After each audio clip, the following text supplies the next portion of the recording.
السلام علیکم ورحمۃ اللہ وبرکاتہ۔ دسمبر اور جنوری سے کورونا کا آغاز ہوا اور اس وبا نے پوری دنیا کو اپنی لپیٹ میں لے لیا، اور دنیا کے مختلف ممالک میں مختلف عوام نے، حکومتوں نے اور لوگوں نے اس وبا کا اپنے انداز میں مقابلہ کیا اور اپنے انداز میں اس کا رد عمل دیا۔ لیکن پاکستان میں اس کا جو رد عمل ہے وہ بھی اپنی نوعیت کا ایک خاص تھا، اور 10 ایسے ریکارڈ پاکستان کی قوم نے قائم کیے، اور 10 ایسے کام جو پاکستان میں ہوئے، جس طرح ہوئے، جس انداز میں ہوئے، جس والیوم میں ہوئے، جس مقدار میں ہوئے، ان کی پوری دنیا میں کوئی مثال نہیں ملتی۔ وہ 10 چیزیں کیا تھیں، وہ 10 امور کیا تھے، وہ 10 رد عمل کیا تھے، وہ آج میں آپ کے سامنے پیش کرنا چاہوں گا۔ سب سے پہلے مذاق اور ٹھٹھا۔ جس طریقہ سے کورونا پر مذاق بنائے گئے، کورونا کا ٹھٹھا اڑایا گیا، جس کے اوپر پھپتیاں کسی گئیں اور اس کے اوپر مختلف مذاق اور مختلف جوکس اور مختلف لطیفے بنائے گئے، جتنی بڑی تعداد میں پاکستان میں اس پر لطیفے بنائے گئے، اتنی بڑی تعداد میں دنیا کے کسی اور ملک میں کورونا کے اوپر لطیفے نہیں بنائے گئے۔ دوسری بات انکار ہے۔ دنیا کے مختلف ممالک میں بھی لوگوں نے کورونا کا انکار کیا کہ یہ کوئی مرض نہیں ہے، لیکن وہ بہت کم اقلیت تھی۔ لیکن پاکستان کے عوام نے جتنی بڑی تعداد میں اور جتنی اکثریت کے ساتھ یہ کہا کہ کورونا نام کی کوئی بیماری نہیں ہے، یہ ایسے ہی ایک ڈرامہ ہے، یہ حکومت کی ایک سازش ہے، وغیرہ وغیرہ، اس طرح کی جو باتیں پاکستان میں اس کے انکار کے مد میں کی گئی، ان کی بھی پوری دنیا میں کوئی مثال نہیں ملتی کہ جتنی بڑی تعداد میں عوام نے اس مرض کا سرے سے ہی انکار کیا۔ تیسری بات یہ ہے کہ اس کو سازش قرار دینا، اس کو امریکہ کی سازش کہنا، اس کو چائنا کی سازش کہنا، اس کو بل گیٹ کی سازش کہنا، اس کو مختلف جو ویکسینیشن کمپنیز ہیں، ویکسینیشن بنانے والی کمپنیز ہیں، ان کی سازش قرار دینا، اس کو اسرائیل کی سازش قرار دینا، اس کا یہ کہنا کہ اس کی ویکسین بنی ہوئی ہے اور اب اس مرض کو پھیلایا جا رہا ہے تاکہ اس ویکسین کو بیچا جا سکے۔ الغرض اب دیکھیے کہ گزشتہ 3-4 ماہ میں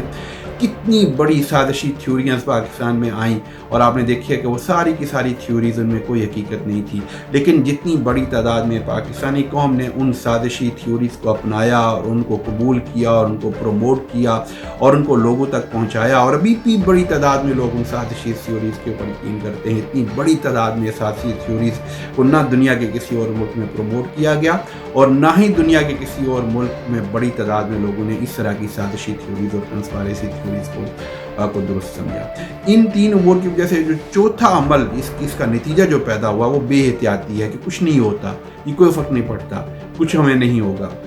اور یہ جو طرز عمل تھا، اس طرز عمل میں پاکستان میں جتنی بڑی بے احتیاطی عوام نے کی اور قوم نے کی، تمام تر وارننگز کے باوجود،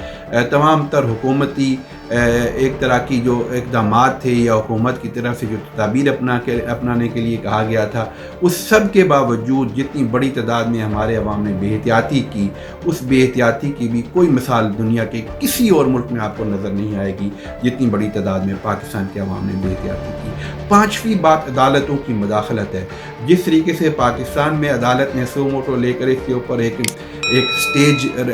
طرح کا سٹیج بنایا، اور جس طریقے سے حکومتی اہلکاروں کو اور بالخصوص جو میڈیکل آفیسر تھے ان کو بلایا، مشیر جو میڈیکل امور کے تھے، اور جس طریقے سے ان کی سرزنش کرنے کی کوشش کی گئی، اور یہ بھی کہہ دیا کہ ان کو ہٹا کیوں نہ دیا جائے، اور حالانکہ ہمارے ججوں کا میڈیکل کے معاملے میں کسی قسم کی کوئی مہارت نہیں تھی۔ اور پھر سب سے بڑھ کے یہ کہ رمضان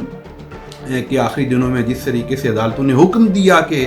بازاروں کو کھولا جائے اور مارکیٹوں کو کھولا جائے اور دکانوں کو کھولا جائے، مجھے علم نہیں کہ ان ججوں کے اوپر گھر میں بیگمات کا پریشر تھا کہ انہوں نے عید کی شاپنگ نہیں کی تھی یا کوئی اور وجہ تھی، لیکن عدالتوں نے جس طریقے سے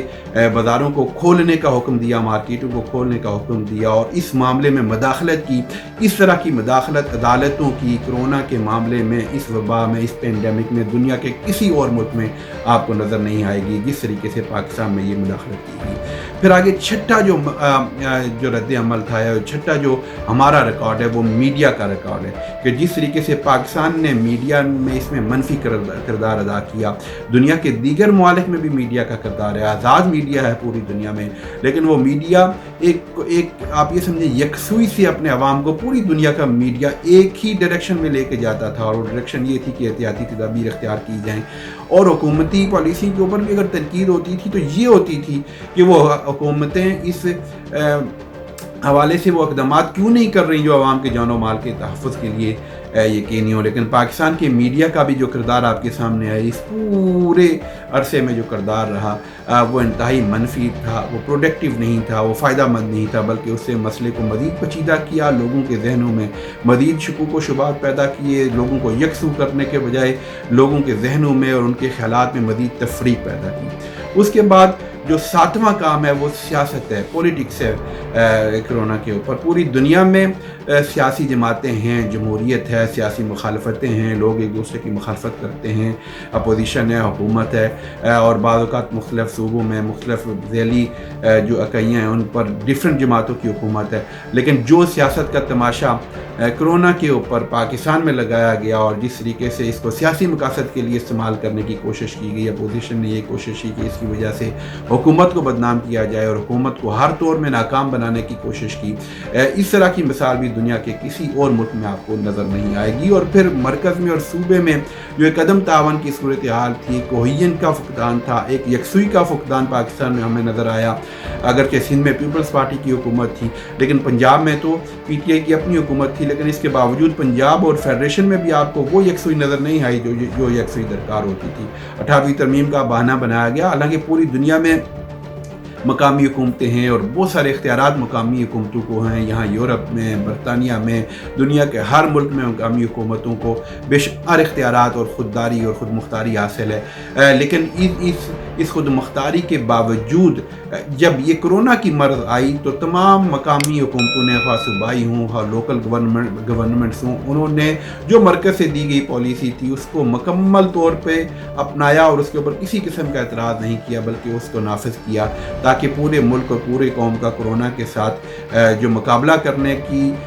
حکمت عملی ہو وہ یکسو ہو. مگر پاکستان میں بدقسمتی سے یہ بھی نہ ہو سکا. پھر 8ویں بات مذہبی ہٹ درمی ہے. پاکستان میں جس طریقے سے مذہبی طبقے نے ہٹ درمی کی, پہلے جماعت کے نام پر, پھر جمعے کے نام پر, پھر تراویح کے نام پر, اور حکومت کو مجبور کیا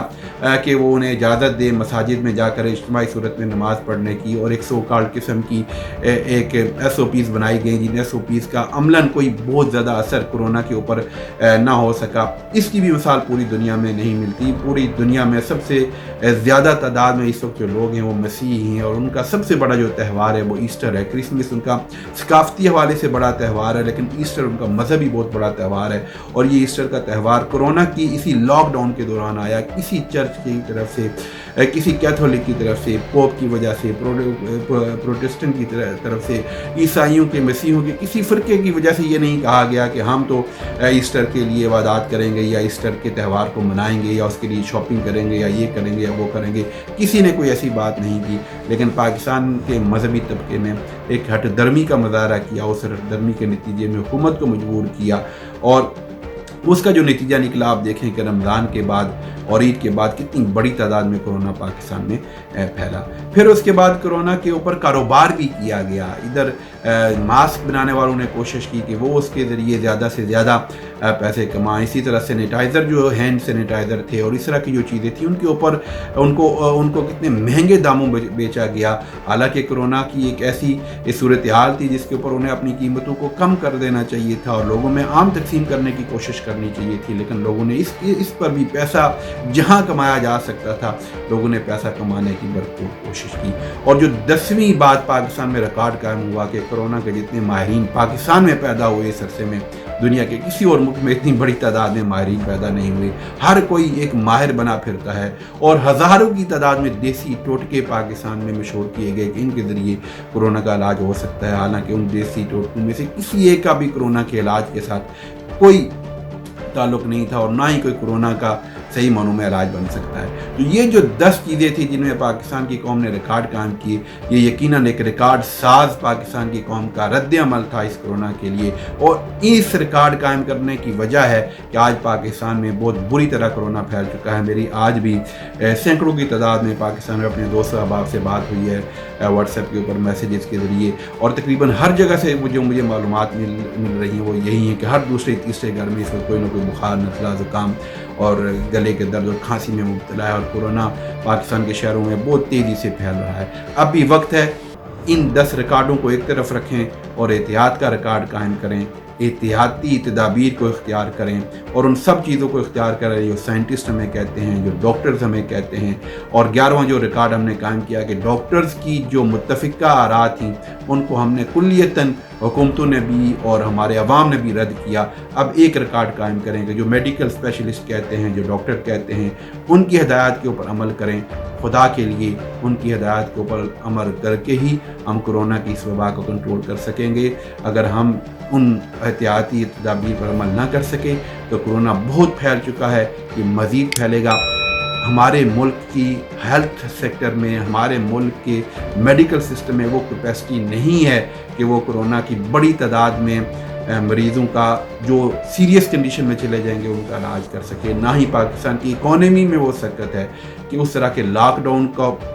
برداشت کر سکے جس طرح کا لاک ڈاؤن پوری دنیا میں کیا گیا ہے۔ صرف عوام کی ذمہ داری اور احتیاطی تدابیر کے ذریعے ہی اس کورونا کے مرض کو ہم ایڈریس کر سکتے ہیں اور اس کو کنٹرول کر سکتے ہیں۔ اللہ تبارک و تعالی ہم سب کا حامی و ناصر ہو۔ بہت شکریہ۔ السلام علیکم ورحمۃ اللہ وبرکاتہ۔